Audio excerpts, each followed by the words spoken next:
Hello, I'm Dale Davidson. You're watching Experts of Southern Nevada.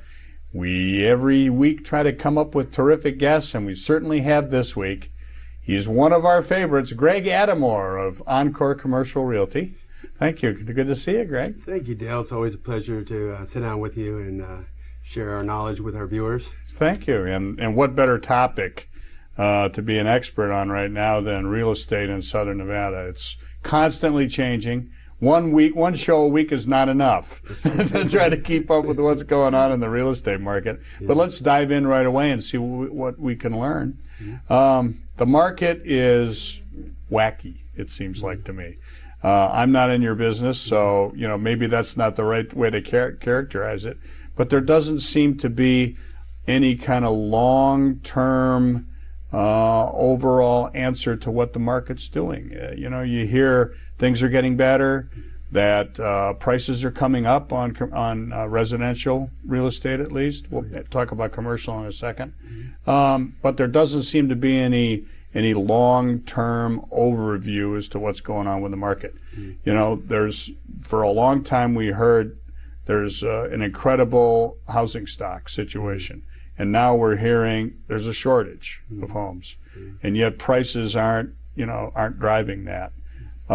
Give us an overall view, Greg, of what's going on with the residential. Let's start with the residential market right now. Residential's looking strong. As you said, we have a shortage of inventory, so prices historically have went up. It's a simple economic shortage of supply and demand. Supply and demand. It's always you live with that. There still continues to be a big shortage. We probably have maybe 1,500 homes that don't have offers on them in our population of 2 million. So we see it quite often that people are making 10, 15 offers before they get one accepted. Really? Really tough market for the buyers. Now, what happened? For the longest time, it seemed like there was a glut on the market. Builders stopped building because there was so much excess inventory. Now, in what seems like a very short period of time, at least to me, just as an observer, we have the exact opposite problem. What caused it? Well, there are a couple of factors that really brought the inventory to shrinkage. One was Assembly Bill 284, which stopped the banks from foreclosing without the proper due process. So the banks have, had a slowdown on the foreclosures. There was the robo signings. There was a lot of procedures that by law homeowners were entitled to, and they weren't getting it. So the banks got sued by federal government and attorney generals, and so they had to change their policies. And because of that, a lot of people are sitting in their homes now for 2, 3, 4 years, some cases, sometimes without making a payment, because the banks don't have the standing legally to proceed. Now, you and I know that ethics is one of our favorite conversations. And being Christians, we always want to display the highest ethics.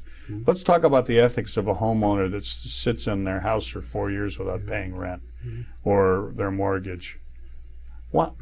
How is that okay? It doesn't seem like that's okay. Yeah, for a lot of people who are making their payments, especially, it may be hard to understand. Some of the folks, I think, that are in that predicament, have reasons that were maybe beyond their control. Maybe they just bought a home 4 or 5 years ago for $400,000, and now they're told it's worth $2 million, and they made payments as much as they could. So they may have had a medical issue or financial hardship, maybe an illness. There's a lot of reasons. Loss of jobs, a big thing. So for most of the people, I don't believe that they really want to be in that predicament. But they are now beginning to do more loan modifications, and there's new programs coming out right now that are going to help the homeowners and have increased the options for homeowners in the last 2 or 3 years. We've seen there's Assembly Bill 424 now, which is going to give homeowners who are foreclosed the first chance to buy their home back from the bank. Oh, really? So they owe $600,000, and the bank's going to sell it at the auction for $300,000. The homeowner now has first right of refusal. And I understand that that's passed in the is that right? legislature. So they're giving a little bit more of a balanced playing field for those homeowners who are upside down, and some of them have been waiting for a relief. So each situation is different. Yeah. Now the banks seem to be fairly aggressive in trying to get existing mortgages modified. Now, is that a pressure from the federal government that's causing that to happen? Yeah, there's some pressure there. There was federal lawsuits that are pending and so forth, and so part of it was a settlement that the big banks had, where they had to give relief to homeowners. we're seeing a lot of mortgage I companies just wiping off second mortgages. So maybe a person owed 100 on their home and they had a second for 50. Well, a lot of that second just is going away. Really? Your bigger banks, because they had to reduce principal as part of the settlement from the federal government. So homeowners who were upside down are not so deeply upside down anymore. Oh, is that right? They're keeping their homes. There's more incentive now. They're getting. Now, how do homeowners find out about that program? Are there lenders is it incumbent upon them to contact the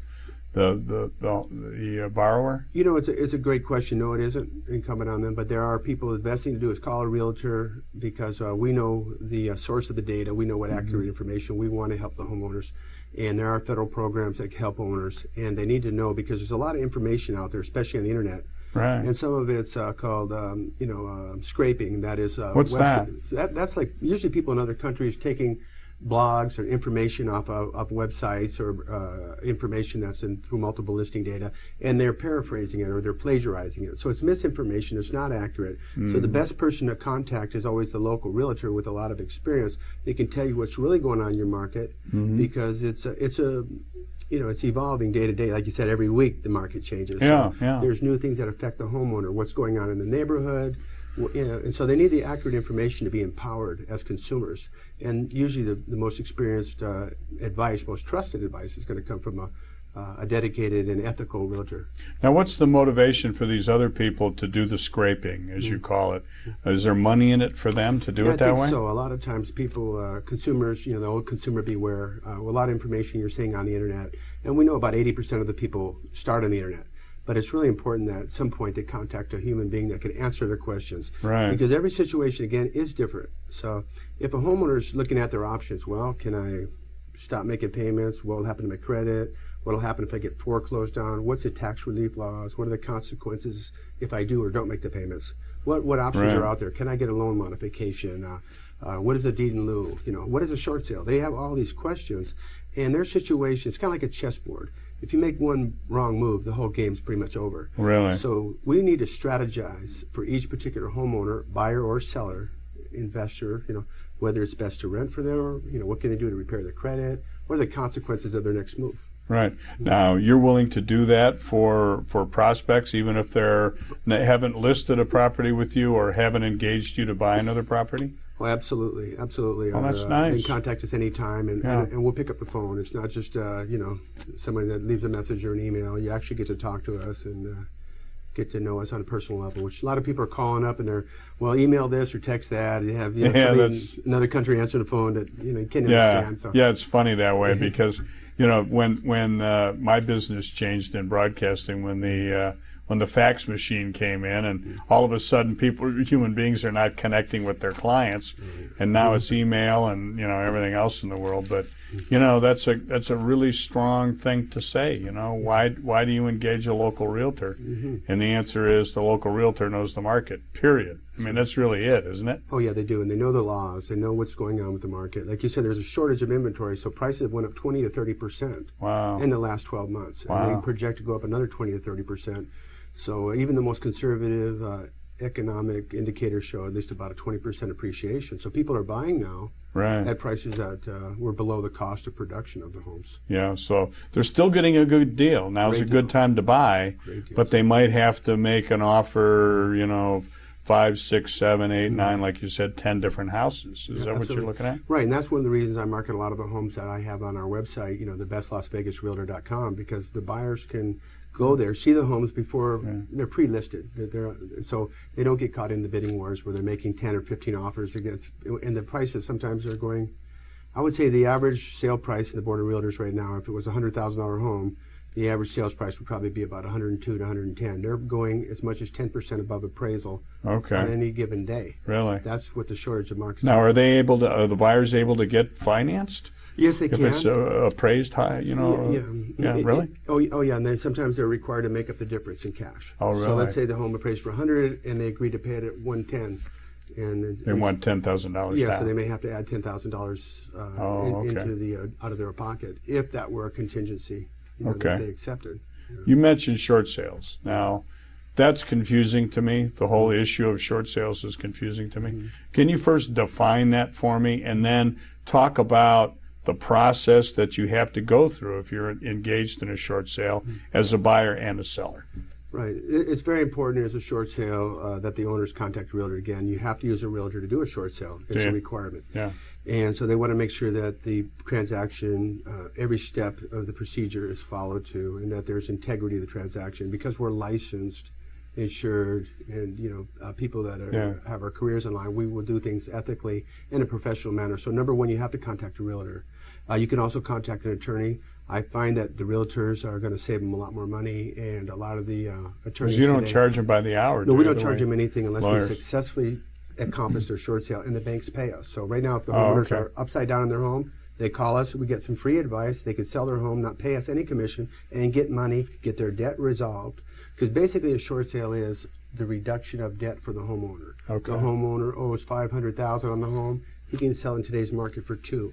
There's a $300,000 debt forgiveness that a short sale accomplishes and allows the homeowner to walk away from that debt with impunity in most cases. And if they sell before the end of this year, we're in the summer of 2013, if they close escrow by the last day of 2013, there's also no penalties that the IRS would impose. Oh, really? So let's take They don't that consider example. that difference to be income? No, it's not taxable. Okay. After the end of this year, though, it will be. So in that scenario, somebody sold their home for $2 million and they owed $5 million. That $300,000 debt forgiveness is taxable according to the IRS. Wow. So somebody's in a 25%. Now's the time to do this. You have to do it now. The door's open. They're streamlining the process. They're giving $5,000 away. I just had a homeowner. We just gave $3,000 extra. An older couple. Really? They were delighted. They were just so happy. They didn't expect anything. Wow. So when you get a check and they forgive the debt, and you may have to wait about 3 years before you can buy another home, before your credit can be repaired. But that's not so long to wait, Oh, no, not if you were badly upside down. It makes all the sense in the world. Yeah. Why does the short sale process seem to take such a long time? Well, that's the great question that we're trying. I'm glad I asked one great question. Yeah. Now they're all great questions. Terrific questions. Right. Everybody wants to know that, and it's primarily that the banks are overwhelmed with the cases. There's so many people that do want to do short sales. They want to get on their feet. They're getting older, or if they're younger folks, they don't want this debt to follow them around. So they want to get these debts forgiven. So there's number one a huge amount of people. So these people are overwhelmed with the work. So it's a backlog. Yeah, That's a lot of them are problem, undertrained and underpaid. So we as realtors really have to do the job. My job as a realtor is to monitor every aspect.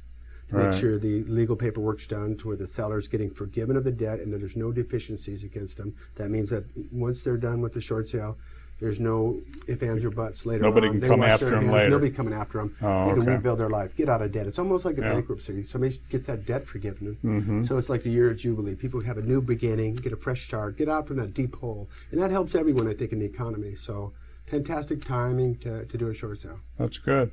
So what's the average length of time right now from I think I want a short sale to, gee, thanks for the check? How long do you think that normally would take? I mean, what's it? I know, it's hard to say because everybody's different and all, but what kind of expectation would I think people have? should expect probably anywhere from a 4 to 8 month process. Oh, is that right? Yeah. Okay. That's not really unreasonable when you think about it. I know you're most interested in residential, but let's talk commercial a little bit because I know you're an expert on that as well. Commercial always follows residential, I'm told, in terms of recovery.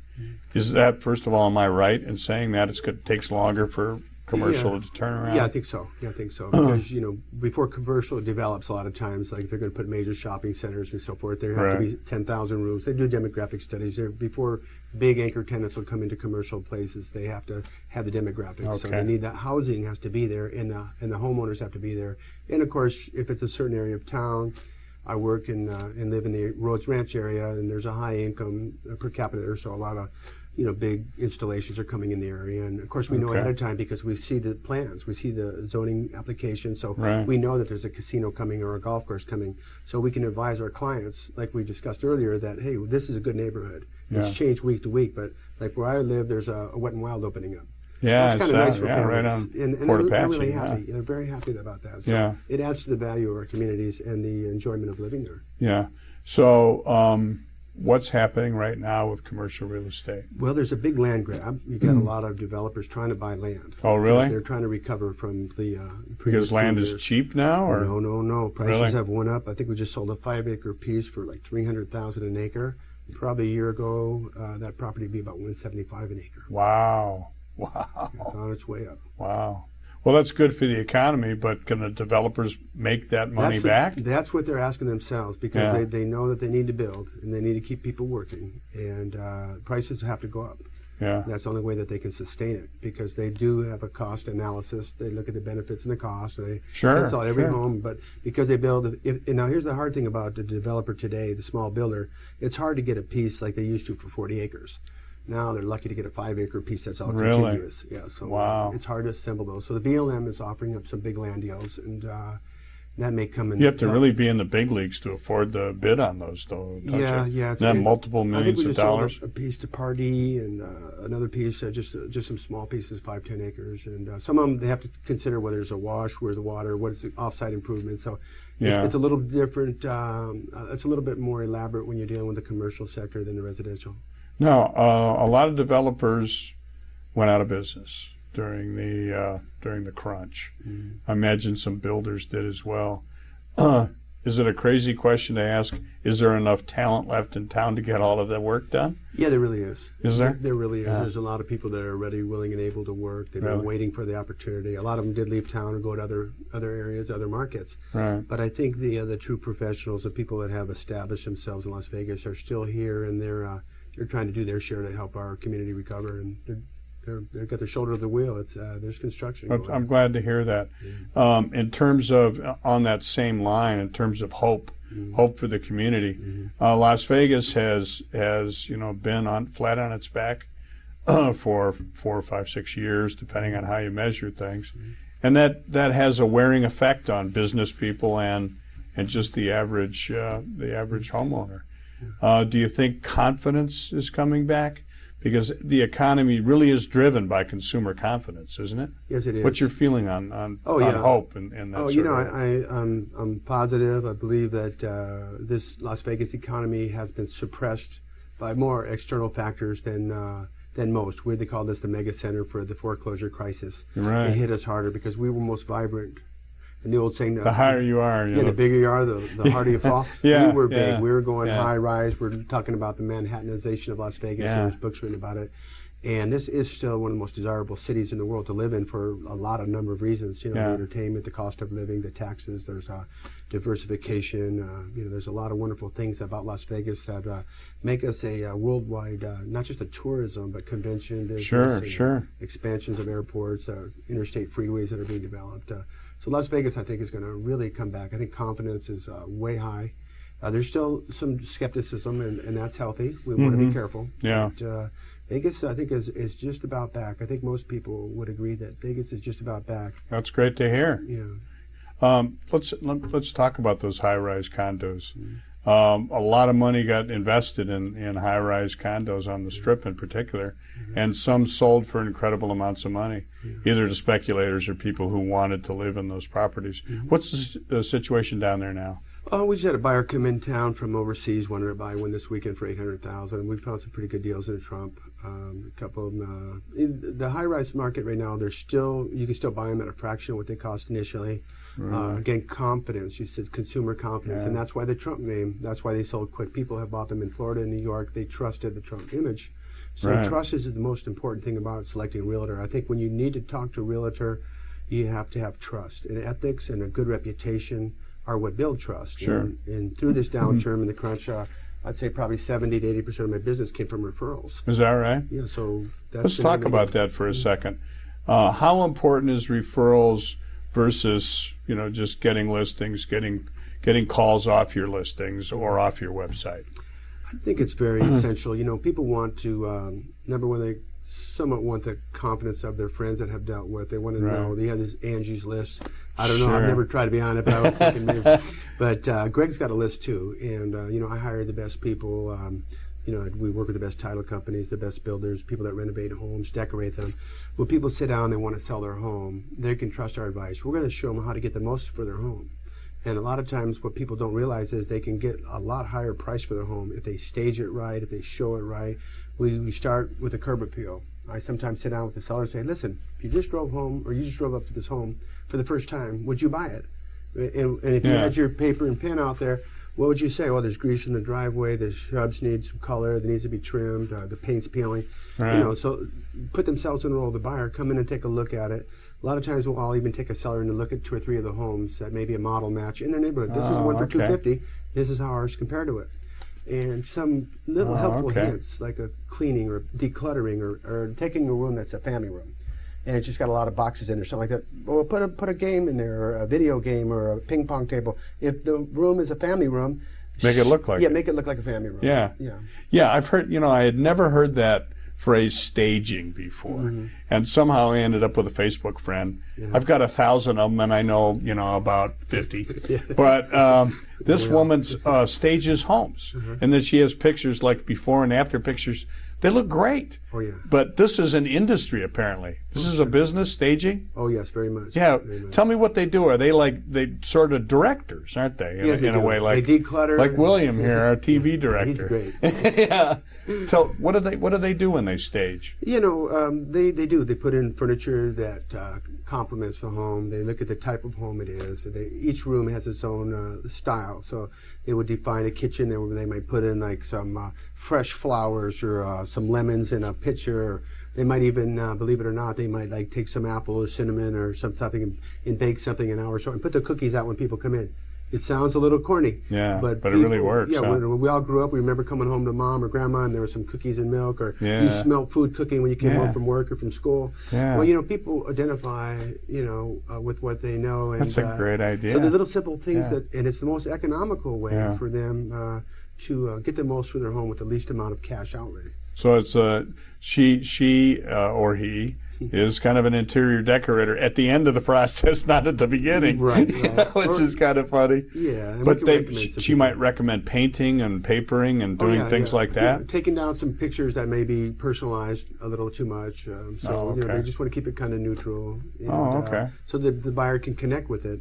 And so what we want when we show a home is we want the buyer to get engaged in the room. We want them to sit them on the couch for a minute, see the big screen, and say, hey, can you imagine watching your TV after Sunday or the Super Bowl? Look at this big yard. You could have a Super Bowl party out here, or every Thanksgiving. Look how big this dining room is. If you have a dining room and you have a little table, like a round table like we have here, and it's a big dining room, put big in there. Put 10, 12 chairs in there if it'll accommodate it, so people can visualize living in there and having the holidays there. There's a lot of psychology to this, isn't there? It's all in the details. So when they let's talk about being a seller for a second, which is really different than being a buyer.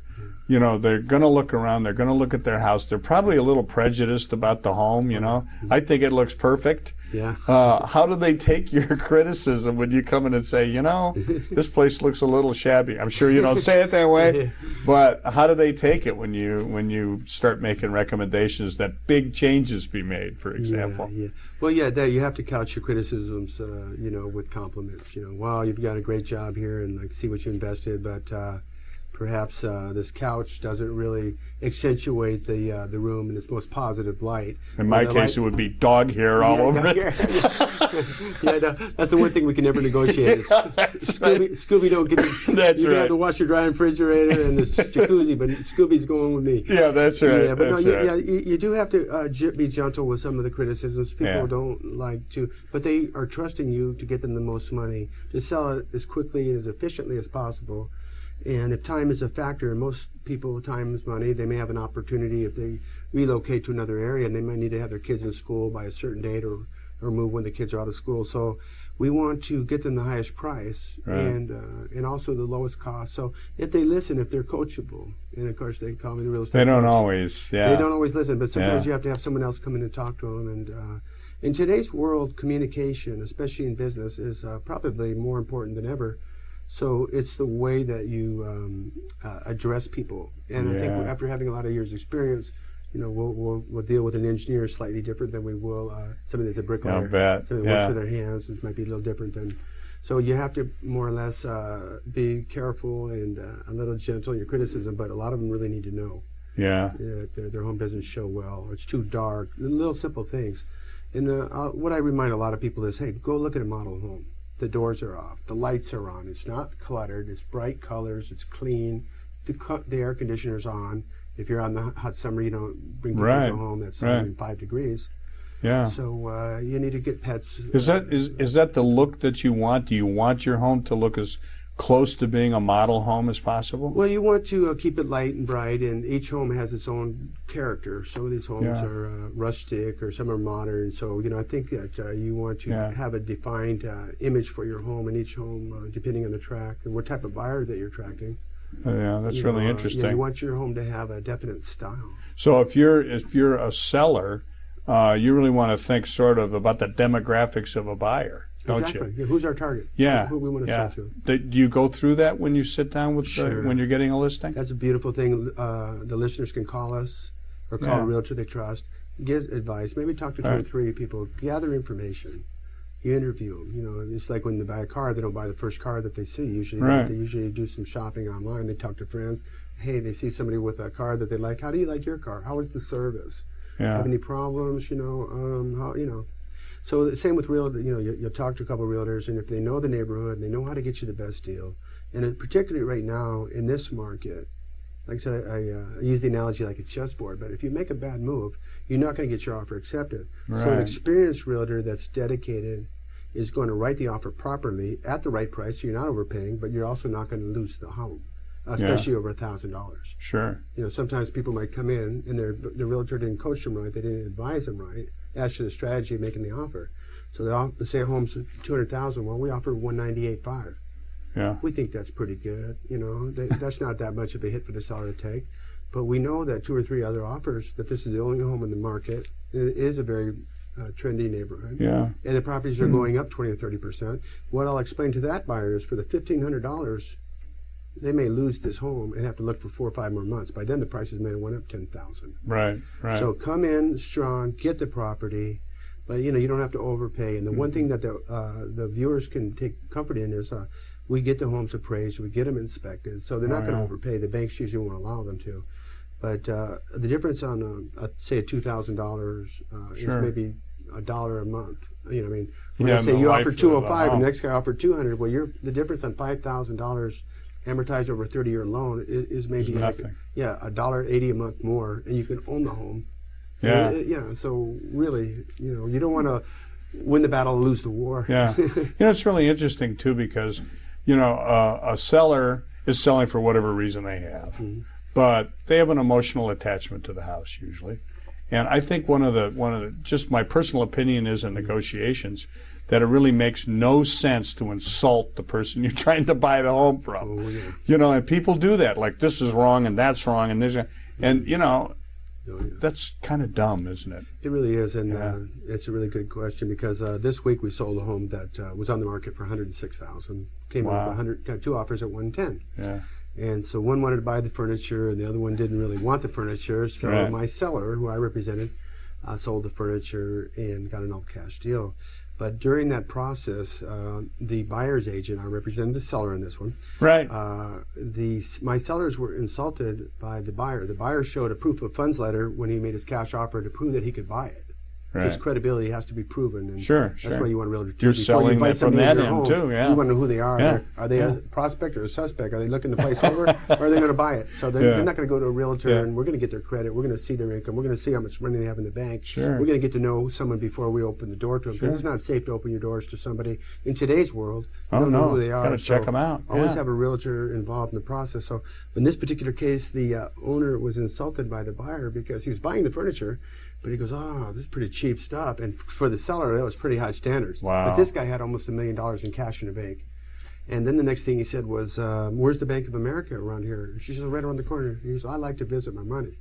So she felt hurt, a bit wounded, because here's this guy with all this money, didn't like her furniture. Yeah. And she had a lot of pride of ownership. They did a lot to the home. That's crazy to so do that. it's just ignorant remarks. And sometimes you want a realtor to do your talking for you, to mediate. I know if I'm buying a home, I've got someone to mediate for me. That's why we call you the coach. Yes, sir. And Coach, it's hard to believe, but we're out of time already. We're out of time. Okay, it's been so much fun. We had a great time, as always. Greg Edamore with Encore Commercial Realty. He's got a new number, right? Or the same number? Okay. What's the new email? Greg Edamore at Gmail. At gmail.com. Yeah. Okay. It was Greg Edamore at Cox. Now it's Greg Edamore at Gmail. Okay, great. But the phone number's the same and everything's the same. Yeah. Which we'll put up here, right here in the air. We'll put it all up. Thanks so much, Greg. Thank you very much, Dale. It's great to have you. Thank you so much. This has been Experts of Southern Nevada. I'm Dale Davidson. Stick around right here on Keen 17. There's plenty more where this came from.